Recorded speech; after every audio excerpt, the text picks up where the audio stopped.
Hi everyone. आज का हमारा वीडियो मुतालिक है इस चीज़ के कि हम किस तरीके से बीपीएस 5 to 15 की तैयारी करें।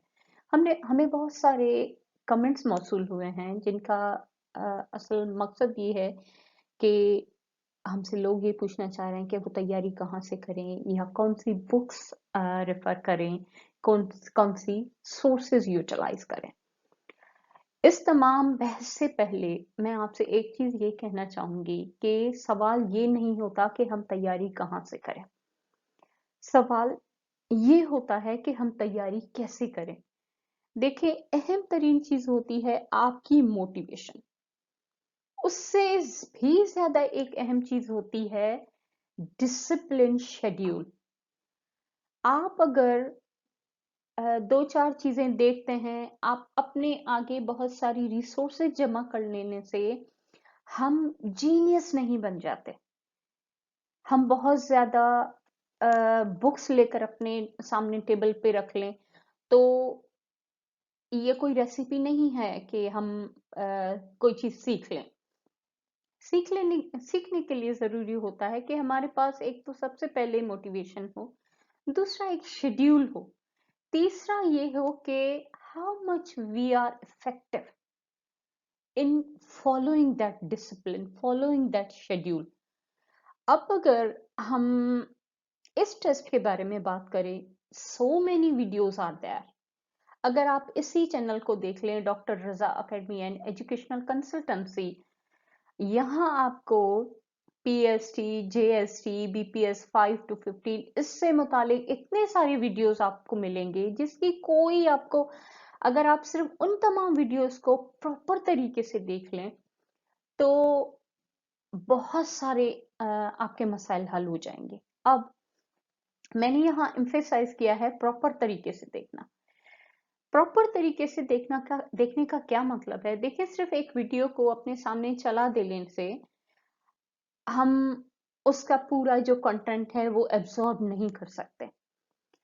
अपनी एक नोटबुक बनाएं, उसे अपने बराबर में रखें, आपको रोज कितना काम करना है इस चीज को सोचें। और जब भी आप कोई वीडियो देखते हैं तो उस वीडियो को पॉज करें, उसका जो कंटेंट है उसे अपनी नोटबुक में लिखें, उससे याद करें, समझें, पहले समझें फिर उसे याद करें। क्योंकि आपकी जो याद करेंगे यकीनी तौर पर वही आपके लिए काम आएगा, लेकिन बहुत सारी चीजें ऐसी हैं जिनकी अंडरस्टैंडिंग जरूरी है।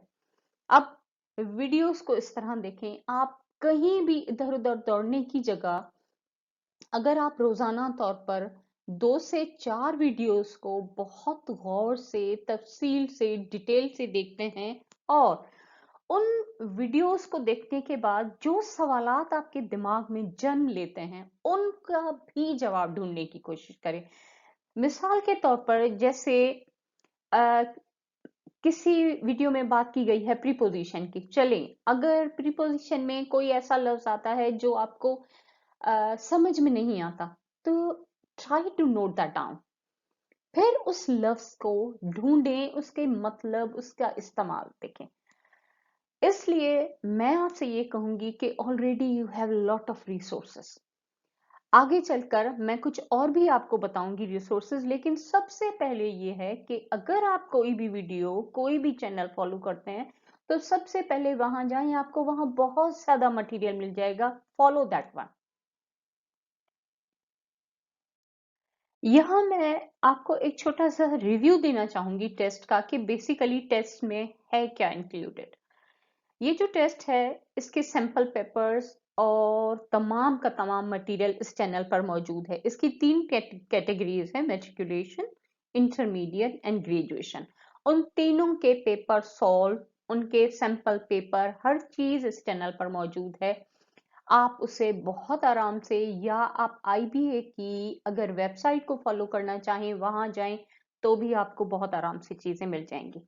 अब उस सैंपल पेपर में, तीनों सैंपल पेपर्स में 3 सेगमेंट्स दिए गए हैं। पहला सेगमेंट है इंग्लिश 40%, दूसरा है जनरल नॉलेज 40%। जनरल नॉलेज में क्या है, उसमें पाकिस्तानी स्टडीज, इस्लामियात, करंट अफेयर्स, वर्ल्ड नॉलेज, इस तरह की तमाम चीजें हैं। फिर उसके बाद है मैथमेटिक्स। मैथमेटिक्स में भी बिल्कुल ही आम सी कॉमन सी चीजें हैं, जैसे कि डेसिमल को सॉल्व करना, या जैसे कि छोटी छोटी सी मल्टीप्लिकेशंस हैं, इक्वेशन सॉल्व करना है, इस तरह की चीजें हैं। अब इस तमाम मटेरियल के लिए आप कौन सी बुक्स फॉलो करें?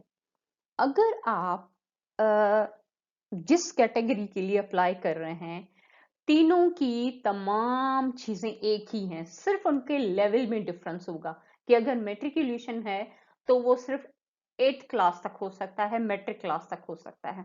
फिर अगर आप इंटरमीडिएट जाएं तो उसमें भी वो ही सेम सेगमेंट्स होंगे। अगर हम इंग्लिश की बात करें तो उसमें जैसे है रीडिंग कॉम्प्रीहेंशन और विकेबलरी है और एरर डिटेक्शन है।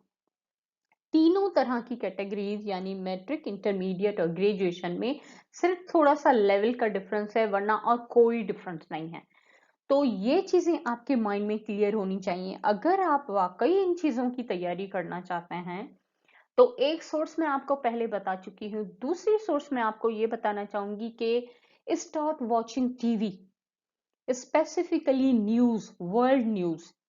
दुनिया के बारे में आपको पता होना चाहिए कि इस वक्त दुनिया में क्या चल रहा है। इसके अलावा अगर मिसाल के तौर पर जैसे कि जनरल नॉलेज है, उसमें जनरल साइंस भी है।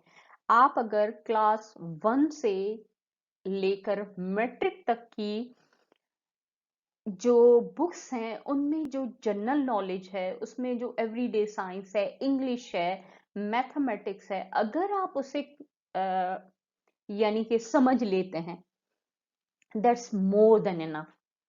आपको किसी और चीज को फॉलो करने की जरूरत ही नहीं है, क्योंकि एजुकेशन हमेशा स्टेप वाइज होती है। आपका जो प्राइमरी होता है उसमें छोटे छोटे सी चीजें बेसिक डिस्कस किया जाता है, फिर उसी को थोड़ा सा एक्सपेंड करके सेकेंडरी में, फिर सेकेंडरी को थोड़ा सा एक्सपेंड करके और हायर सेकेंडरी यानी फर्स्ट ईयर इंटर, उसके बाद फिर ग्रेजुएशन में भी वही कंसेप्ट्स होते हैं, लेकिन थोड़ा सा मोर विद मोर एक्सटेंशन। तो आप अगर तफसील से, लेकिन इन तमाम सोर्सेस को फॉलो करने से पहले आई वुड सजेस्ट कि फॉलो सम शेड्यूल। रोज के लिए अपना एक टाइम बनाएं कि I will prepare my self for this segment for such and such time. जैसे कि 2 घंटे इंग्लिश के लिए, 2 घंटे जनरल नॉलेज के लिए और 1 घंटा मैथ्स के लिए एवरी डे। स्टार्ट में आपको लगेगा इट्स टू हार्ड, लेकिन जैसे ही आप स्टार्ट से प्राइमरी से रीडिंग स्टार्ट करेंगे और सुनना शुरू करेंगे तो चीजें कुछ दिन के बाद आपको लगेगा कि you are repeating the same things, क्योंकि चीजों के दरमियान एक इंटरलिंक होता है और चीजें एक दूसरे पर इंटरडिपेंडेंट होती हैं। तो अगर वाकई आप तैयारी करना चाहते हैं तो किस तरीके से वीडियो देखनी है मैंने आपको बताया है। बी सीरियस, नोटबुक बनाएं, जो पढ़ते हैं उसे लिखें, समझें, रिवाइज करें। और हर कॉन्सेप्ट के लिए जब तक किसी कॉन्सेप्ट को आप समझ नहीं लेते आगे मत बढ़ें, क्योंकि चीजें एक दूसरे की बुनियाद होती हैं। आपको मिसाल के तौर पर if you don't know what is word, you can not understand the sentence. Sentence की जुजियात क्या होती हैं, अगर आपको वो नहीं पता तो आप आगे नहीं बढ़ सकते। तो thanks for listening, hope it will help you out.